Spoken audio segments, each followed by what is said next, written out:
শুভ বৃহস্পতিবারের মিষ্টি সকাল। আমার মিষ্টি বন্ধুদেরকে জানাই বৃহস্পতিবারের শুভেচ্ছা। তো আজ দেখো, যেহেতু বৃহস্পতিবার, সবাই জানো মা লক্ষ্মী। আজকে দেখো আমার পুজো হয়ে গেছে, কিন্তু কি বলবো, জবা ফুলগুলো ফোটেনি, কড়ি হয়েই আছে।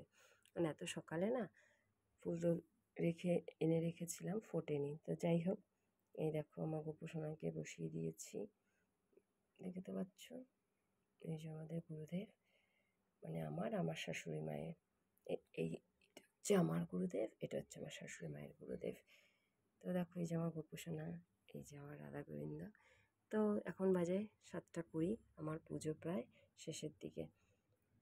তো যাই হোক, দেখো কালকে যেহেতু রাধা অষ্টমী গেছে, তাই একটু মিষ্টি আনা ছিল ঘরে, তাই আমি ওটা দিয়ে আর কলা দিয়ে পুজো দিয়ে দিলাম। কারণ বৃহস্পতিবার একটু ফল না দিলে হয় না। তো সকালবেলা আমি ফল খুব একটা দিই না, যেদিন যেমন থাকে আর কি, বুঝেছো। তো আজকে আছে তাই দিয়ে দিলাম। তো তোমরা বন্ধুরা কেমন আছো সবাই? পুজোর শপিং কি সবার হয়ে গেছে? আমার কিন্তু এখনও হয়নি, জানো তো।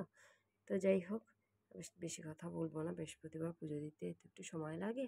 তো তোমরা সবাই ভালো থেকো, সুস্থ থেকো, আমার পাশে থেকো, ঠিক আছে? আমাকে এগিয়ে নিয়ে যেতে সাহায্য করো, কেমন? করবে তো বন্ধুরা? তো চলো, আজকে একটাও জবা ফুল সেরকমভাবে পাইনি, তাই দেখো কোথাও আমি জবা ফুল দিতেও পারিনি, যদিও গোবিন্দের চরণে লাগে না, কিন্তু একটু লক্ষ্মী মায়ের ঘটে একটু দিলে ভালো হয়। তো দিয়েছি, কিন্তু এখনও ফোটেনি, দেখো ভালো ফোটেনি। তো যাই হোক, চলো আর বেশি কথা বলবো না, সবাই ভালো থেকো, সুস্থ থেকো, টাটা।